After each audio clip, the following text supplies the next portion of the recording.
모두들 안녕. 오늘은 5주차 놀이해봄 시간입니다. 여러분에게 선물 받던 이것을 뜯어보면 비닐봉지가 있는데 여기를 뜯으면 자, 세 가지 놀이를 할 수가 있어요. 첫 번째는 딱지놀이 할 수 있고요. 두 번째는 공기놀이, 마지막으로 지우개 나오기가 있습니다. 먼저 딱지놀이부터 하면 여기 있는 딱지를 모두 다 떼면 돼요. 자, 이렇게 다 떴습니다. 떴고요. 딱지놀이 할 수 있는 방법이 여러 가지가 있어요. 자, 나누도록 하겠습니다. 하나 나오네요. 그래서 첫 번째로 할 수 있는 놀이는, 자, 여러분 퍼트가 아닙니다 이거. 이렇게 해서 여기 나오는데 먼저 이거를 일단 두 장씩 저희 걸을 거예요. 두 장을 내보세요. 자, 하나로 엎어요. 가위바위보를 합니다. 가위바위보 순서 정할게요. 가위바위보, 뽀, 뽀. 자, 제가 1등했습니다. 자, 첫 번째로 할 수 있는 방법은 손바닥을 쳐서 딱지를 넘기는 거예요. 이렇게 넘기면 하나 넘어가면 넘어가는 수만큼 바로 가져가는 거예요. 자, 두 개 남았어요. 하나 넘어갔어요. 하나. 저한테 한 번 더 기회가 온 거예요. 이거를 약간 에어렉스 넣어가지고 저희가 사이즈는 안 돼요. 그리고 두 번째 할 수 있는 거는 똑같이 한 두 장씩 걸어요. 이번에는 모서리로 가져갑니다. 모서리로. 모서리인가요? 모서리 쪽으로 가져와서 이번에도 아까 선수 그대로 할까요? 가요. 다시 해야죠. 알았습니다. 가위바위보. 자, 이번에는 이걸 넘기는 거예요. 잘해야 되는데.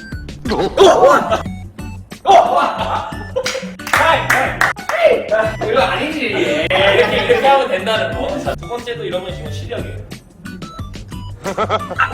이거는 이제 그만하자. 이거 다시 하면 돼. 이번에는 비슷한 건데 각자 똑같은 양의 딱지를 내서 탑을 쌓을게요. 이번에는 불어서 넘기는 거예요. 이거 아니에요? 안 됩니다. 하면은 하잖아요. 말했어. 해볼게요. 가위바위보 해야죠. 가위바위보. 가위바위보. 가위바위보. 가위바위보. 오케이, 다섯 개. 딱지 연습 그만하자 이제. 힘들다 이거. 이번에는 지우개 따먹기 두 번째 시간입니다. 어떻게 하는 거냐면 만약에 이렇게 해서 걸치면 내가 1점을 따는 거예요. 이렇게 해서 뒤집어서 이렇게 했어요. 그럼 전 사람도 1점 먹는 거예요. 근데 만약에 내가 했는데 이렇게 했는데 이게 완전히 이렇게 됐어. 이건 완승이에요. 한 번에. 없고 해가지고 총 3점 먼저 따는 사람이 이기는. 해볼게요. 가위바위보 갑니다.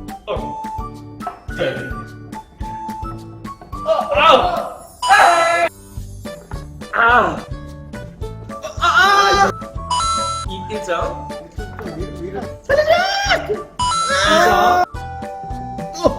이러면 제가 끝났다고 봐야죠. 이렇게 끝나는 거예요. 그럼 제가 지금 먹는 거예요. 이거 이제 제 거예요. 자, 세 번째는 마지막 공기놀이입니다. 방법은 간단해요. 마음대로 펴서 첫 번째에서는 하나를 집어서 하나씩 잡는 거예요. 이걸 이제 연수라고 하는데 10년 내기 해볼까요? 10년 내기 해보도록 하겠습니다. 가위바위보. 떨리는데 오랜만에 해가지고. 자, 진짜 오랜만인데.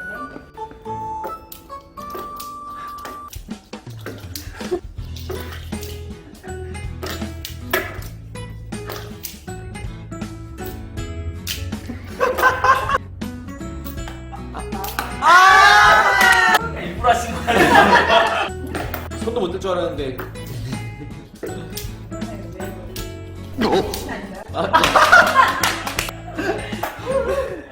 제가 꺾기에서 좋기 때문에 꺾기에 시작하겠습니다. 여기서 이제 딱 10년 내기이기 때문에 자, 다시 일단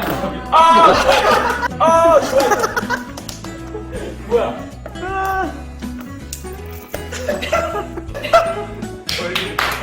분명 너무 가벼워 이거.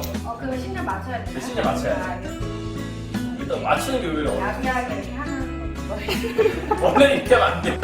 공격도만 이정백이 내가 빙다리 헛바지라 보니 그래가지고 막.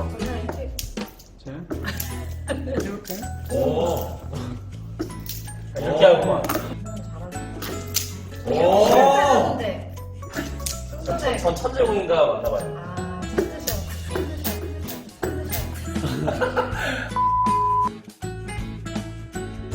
아, 신나네. 또 졌네.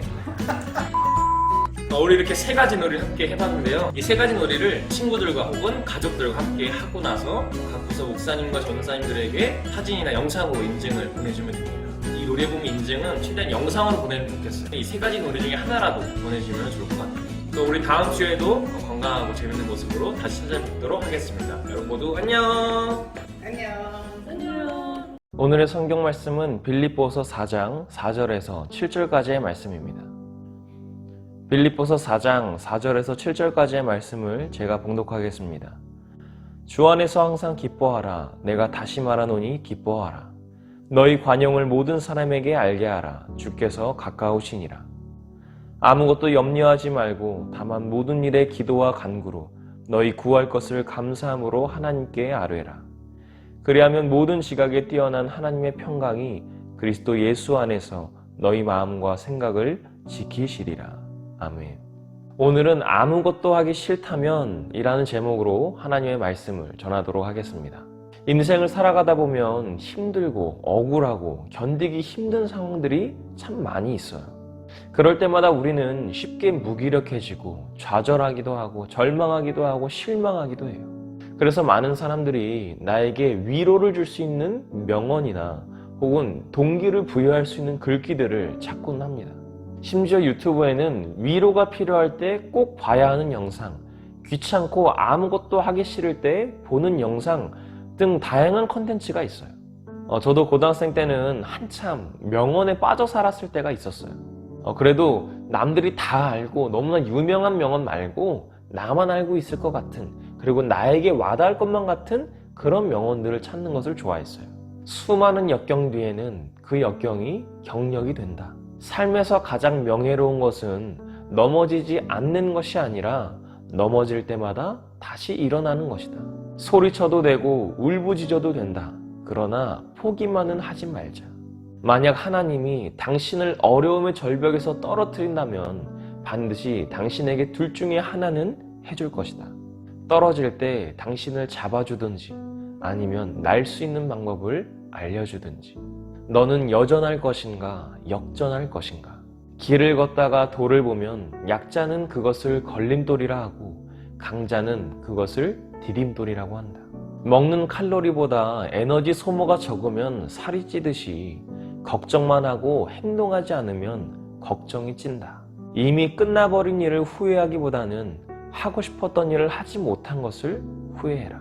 이런 말들을 찾아서 포스트잇에 적고 열람실 책상에 가장 잘 보이는 곳에 붙였던 것이 그 당시 고등학생들의 어떤 시그니처였어요. 그런데 이런 글귀들이 저에게 어떤 위로가 되거나 동기를 부여하지 못하는 거예요.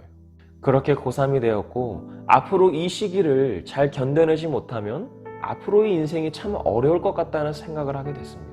목회자가 되고 싶다는 꿈은 변한 적이 없었지만 그것에 대해서 구체적으로 준비하지 못했었어요. 고3이 되어서야 어느 학교로 갈지를 정하게 됐고 그때부터 더욱 노력하게 됐습니다. 그런데 계속해서 마음 깊은 곳에서부터 채워지지 않는 무언가가 저를 계속해서 억눌렀어요. 그 당시에는 수능 공부를 하기도 했지만 성경시험이 있었기 때문에 야자를 하기 전에는 꼭 성경을 몇 장씩 읽고 시작을 했어요. 그런데 저에게 놀라운 변화가 찾아와요. 아니, 국어 지문이나 영어 지문은 한 문장만, 한 문단만 읽어도 짜증이 나거나 잠이 몰려오는데 성경을 읽기만 하면 마음이 평온해지고 알 수 없는 기쁨이 찾아오는 거였어요. 그래서 어떤 날은 국영수 문제는 풀지도 않고 성경만 읽다가 집에 간 적도 있어요. 그러다 점점 성경을 통해 하나님께서 제게 주시는 말씀들이 눈에 들어오기 시작했어요. 여러 가지 어려운 상황들 속에서 내 마음이 피폐해지고 무기력해졌을 때 찾았었던 명언들과는 달리 하나님께서는 제가 찾지 않았음에도 불구하고 저를 말씀으로 찾아와 주셨어요. 그래서 그때 받았던 말씀이 있습니다. 여호와께서 모세에게 이르시되 여호와의 손이 짧으냐 네가 이제 내 말이 네게 응하는 여부를 보리라. 애굽에서 구원받았던 은혜는 다 잊어버리고 광야에서 배고픔만을 호소하는 이스라엘 백성들의 원망을 이기지 못했던 모세가 하나님께 부르짖었어요.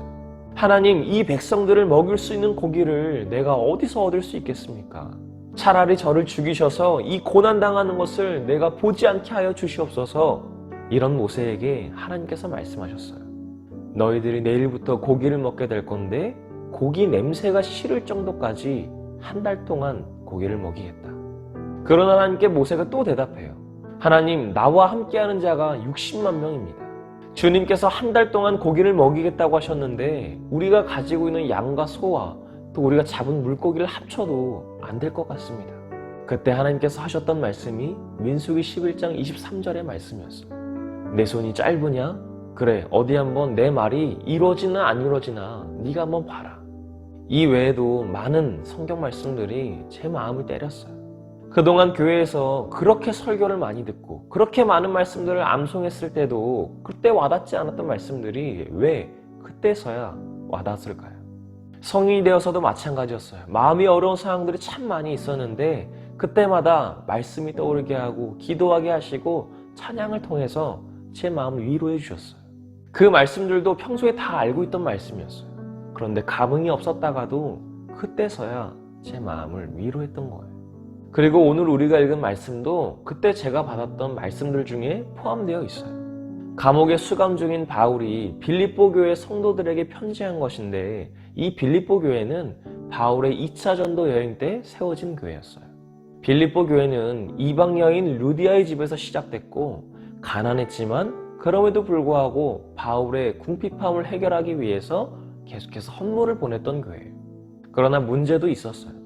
두 여인을 중심으로 한 교회 안에 분열이 있었고 유대주의자들 간의 분쟁도 있었어요. 그리고 바울의 장기화되는 투옥에 대한 비판도 있었어요.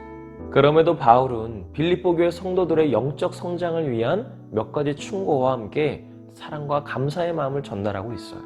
그런데 이 바울이 빌립보 교인들에게 권면하는 내용 중에 바울의 상황과는 참 맞지 않는 내용이 있어요. 바울은 현재 감옥에 수감되어 있는 상태에서 이 편지를 쓴 거예요. 그럼에도 바울은 성도들에게 항상 기뻐하라고 말합니다. 아니, 감옥에 있는 사람이 그렇지 않은 사람에게 기뻐하라고 할 수 있는 이유가 뭘까요? 바울이 감옥 체질이었을까요? 아니면 감옥에서 주먹 좀 써가지고 그 감옥을 평정했을까요? 그런 것이 아니었어요. 바울은 자신이 감옥에 있는 상황을 원망하거나 탓하지 않았고 예수 그리스도의 이름 때문에 자신이 탄압당하는 것을 핍박당하는 것에 감사했어요. 아니, 이건 또 무슨 말일까요? 우리가 다음 구절을 보면 알 수 있습니다. 바울은 어떠한 상황에서도 기뻐할 수 있는 이유를 두 가지로 나눠서 말했어요. 먼저 주님 안에서 기뻐하고 감사하기 때문이에요. 우리는 살면서 염려도 많고 걱정도 많고 고민도 참 많아요. 심지어 식사 메뉴를 고를 때도 참 고민이 많아요. 그렇게 어려운 상황들 속에서도 항상 기뻐한다는 것은 거의 불가능한 일이에요. 심지어 바울은 지금 감옥에 있는 상태예요. 그러나 바울은 항상 기뻐하되 주 안에서 기뻐하고 우리의 모든 염려와 기도와 간구를 감사함으로 하나님께 아뢰라고 말하고 있어요. 우리는 주님 안에 있으면 두려울 것이 없어요. 이 세상을 만드시고 움직이시는 분이 하나님이신데, 그리고 그 하나님이 우리의 아버지가 되시는데 도대체 무엇이 두렵겠어요? 가끔 SNS를 보면 막말하거나 갑질하는 사람이 있어요. 그런데 그 사람들이 공통적으로 하는 말이 뭔지 아세요? 너 우리 아빠가 뭐 하는 사람인 줄 알아? 아니, 누군데? 누구길래 그렇게 기세가 등등한 걸까요? 뭐 어느 회사의 회장이나 사장 정도 될 수 있을 거예요. 그렇게 한 회사의 최고 경영자가 아빠라는 이유만으로도 그렇게 기세가 등등한데 하나님께서 우리의 아버지가 되신다는 사실은 그것들과 비교할 수 있을까요? 지금 우리에게 고난이 있을 수 있지만 그 고난도 결국엔 끝나게 되어 있어요. 우리의 아버지가 되시는 하나님께 우리의 모든 염려와 간구와 기도를 다 드린다면 우리는 무서울 것이 없기 때문이에요. 물론 지금 당장 이 세상에서 그 어떤 영향력이 나타나지 않을 수도 있어요. 그러나 이 땅에서의 삶은 길어야 100년 혹은 120년 정도예요. 천국에서 살게 되는 그 영원함과 비교하면 이 땅에서의 삶은 너무나 짧아요. 그런데 그 짧은 세상에서 아무리 떵떵거려봤자 무슨 소용이냐고요. 두 번째로 하나님께서 우리의 마음과 생각을 지키시기 때문이에요. 여러분이 힘들거나 지치고 무너지는 가장 큰 이유가 뭡니까? 그것은 마음이 무너지는 거예요. 아무리 힘들고 어려운 일이 있어도 마음을 다잡으면 못 해낼 일이 없어요. 그러나 충분히 해낼 수 있는 상황에서도 마음을 다잡지 않으면 그 일을 감당할 수 없어요. 그렇기 때문에 우리의 마음을 지키는 것이 가장 중요합니다. 사단이 우리를 유혹하고 힘들게 하는 가장 좋은 통로가 마음과 생각이에요. 하나님께서 바로가 자신의 마음을 완악하게 하는 것을 그대로 두셨기 때문에 그토록 이스라엘 백성들을 괴롭혔어요. 그러나 결국 바로는 하나님의 심판을 받게 돼요. 가룟 유다의 마음에 사단이 예수님을 팔 생각을 넣었기 때문에 가룟 유다가 오늘까지도 희대의 배신자로 성경에 기록되어 있어요. 성경의 곳곳에서 마음을 지키라는 구절이 수도 없이 나와요. 그만큼 마음을 지키는 것이 얼마나 중요한지를 말하고 있는 거예요. 오직 너는 스스로 삼가며 내 마음을 힘써 지키라. 내 마음이 교만하여 내 하나님 여호와를 잊어버릴까 염려하노라. 모든 지킬 만한 것 중에 더욱 내 마음을 지키라. 생명의 근원이 이에서 남이니라. 그 마음을 지키면 주님 안에서 기뻐할 수 있어요. 그 마음을 지키면 하나님께 감사할 수 있어요. 그 마음을 지키면 우리에게 있는 염려와 걱정이 더 이상 염려와 걱정이 아니게 됩니다. 사랑하는 청소년부 여러분, 그럼에도 우리들의 삶에는 여전히 풀리지 않는 문제가 있고 여전히 해결되지 않는 문제들이 있어요. 때로는 너무 힘들어서 기도조차 되지 않을 때가 있어요. 도저히 신앙을 지키기 어려운 때가 있어요. 그럼 그때는 도대체 어떻게 해야 될까요? 여러분, 기도가 되지 않는다면 기도하지 마세요. 영원히 기도하지 말라는 게 아니에요. 하나님께서 우리가 기도하면 들어주시고 기도하지 않으면 들어주시지 않는 분이 아니시라는 거예요. 그러나 하나님을 의지하는 마음만큼은 내려놓지 않길 바랍니다. 아무리 힘들고 어려워도 주님이라는 울타리를 벗어나지는 않길 바라요. 여러분, 기도가 되지 않으면 그냥 하나님만 불러보세요. 도저히 마음을 다잡기가 어렵고 생각에 혼란이 오는 것을 멈추기가 어렵다면 그냥 두세요. 당장 지금의 상황이 나아져야만 한다는 부담감을 내려놓으시라고요. 그저 하나님 안에서 기다리세요. 그러면 하나님께서 우리에게 맞는 때와 상황을 허락하십니다. 우리에게 가장 좋은 길을 내주시는 분이세요. 아무것도 염려하지 말고 하나님 안에서 기도해보고 간구해보세요. 때로는 때도 써보세요. 그러면 어떤 일이 일어나는지 아세요? 하나님께서 우리에게 마음의 평안을 주세요. 그렇다고 해서 내 상황이 확 좋아지거나 크게 달라지는 것이 없을 수도 있어요. 그러나 내 마음에 평안이 찾아오면 그때부터 내 생각이 부정에서 긍정으로 바뀌게 돼요. 그리고 내 입에서 나오는 말들이 달라지고 내 행동이 달라지기 시작합니다. 그리고 나면 기쁜 마음으로 외칠 수 있게 돼요. 하나님, 감사합니다. 주님 안에서 기뻐하고 주님 안에서 감사하는 우리 사랑하는 청소년부 친구들과 선생님들이 되시기를 간절히 소망합니다.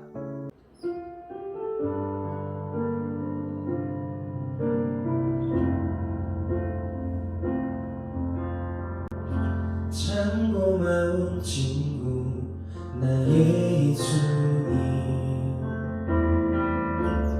나는 깨지기 쉬운 질그릇과 같으나 때론 낙심해도 포기치 않음은 예수의 생명이 내 안에 있기에 내 삶의 동행자 나의 예수님, 나는 기대가 없는 어린 나귀 같으나 늘 쓰러져도 다시 일어남도 예수의 생명이 내 안에 있기에 나의 약함은 나의 자랑이요 나의 실패는 나의 간증이요 나의 아픔은 나의 영광이니 그 부르심 따라 내가 걸어갑니다. 나가 남은 나의 상급이요 나 미련함은 나의 자랑이요 나 쓰러짐이 나의 고백이니 그 부르심 따라 내가 걸어갑니다.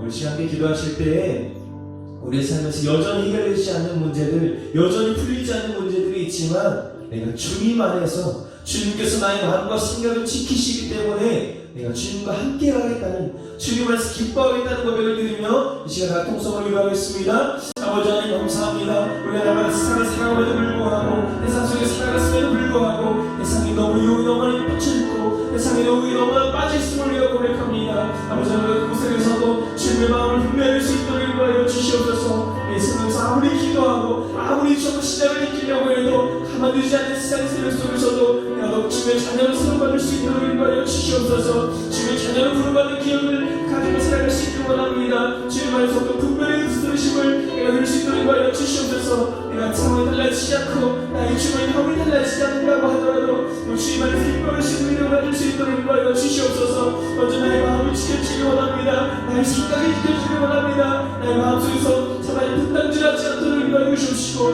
나의 마음을 휘젓는 것이 아니라 나의 생각을 휘젓는 것이 아니라 오직 나의 마음이 나의 중심이 주님께만 있을 수 있도록 인도하여 주시옵소서. 나의 마음의 중심이 오직 하나님께 맺길 원합니다. 나의 모든 시선이 주님 안에 향하길 원합니다. 그래서 나의 약함도 나의 자랑이 되게 하시고 나의 아픔도 나의 간증이 되게 하시며 내가 쓰러진 것이 나의 고백이 될 수 있도록 인도하여 주시옵소서. 우리 주님께 흔들리길 원합니다. 주님께 붙잡혀지 살길 원합니다. 내가 약할 때, 내가 어두워졌을 때, 내가 쓰러졌을 때에도 오늘 주님을 바라볼 수 있도록 인도하여 주시옵소서. 나의 생각이 부정에서 긍정으로 바뀌길 원합니다. 나의 입에서 나오는 말이 달라지게 하여 주시옵소서. 나의 행동이 달라지게 하여 주시옵소서. 해가 믿음을 살게 하여 주시옵소서. 그리고 기쁜 마음으로 주님을 찬양할 수 있도록 허락하여 주시옵소서. 그리고 우리 내면을 외치게 될 때마다 주님이 감사할 수 있는 믿음과 마음을 허락하여 주시기 원합니다. 내가 이 상황에 반드시 나아지 않는 것은 부담감을 내려놓게 하시고 오직 하나님 안에서 기다릴 수 있는 믿음을 한대함을 허락하여 주시옵소서. 주님을 의지하게 하시고 주님을 떠나지 않는 마음 가질 수 있도록 인도하여 주시옵소서. 우리 주님 안에 구하기 원합니다. 우리 주님 안에서만 살아가길 원합니다. 주님을 사랑하는 믿음이 그 기쁨을 가장 큰 믿음을 누리며 살아갈 수 있는 우리가 될 수 있도록 하나님 인도하여 주시옵소서. 하나님 감사합니다. 날마다 세상 속에 살아가면서 회사의 소리에 귀를 기울이고 사단의 분탕질에 우리의 마음을 놓을 때가 많이 있습니다. 그러나 주님의 마음을 기억하게 하시고 우리 마음을 지키시는 주님의 뜻을 따라 또 주님의 시선을 고정할 수 있는 우리가 될 수 있도록 인도하여 주시옵소서. 오늘도 말씀을 들고 나아갑니다. 이 말씀이 우리 삶의 시원하게 되게 하시고 또 주님의 말씀을 들을 때마다 그 말씀이 새겨지며 그 말씀으로 인해 기뻐할 수 있는 우리 사랑하는 청소년부 친구들과 선생님 될 수 있도록 인도하여 주시옵소서. 이 모든 말씀 예수님의 이름으로 간절히 기도합니다. 아멘. 하늘에 계신 우리 아버지여, 이름이 거룩히 여김을 받으시오며 나라가 임하시오며 뜻이 하늘에서 이루어진 것 같이 땅에서도 이루어지리라. 오늘 우리에게 일용할 양식을 주시옵고 우리가 우리에게 죄 지은 자를 사하여 준 것 같이 우리 죄를 사하여 주시옵고 우리를 시험에 들게 하지 마시옵고 다만 악에서 구하시옵소서. 나라와 권세와 영광이 아버지께 영원히 있사옵나이다. 아멘.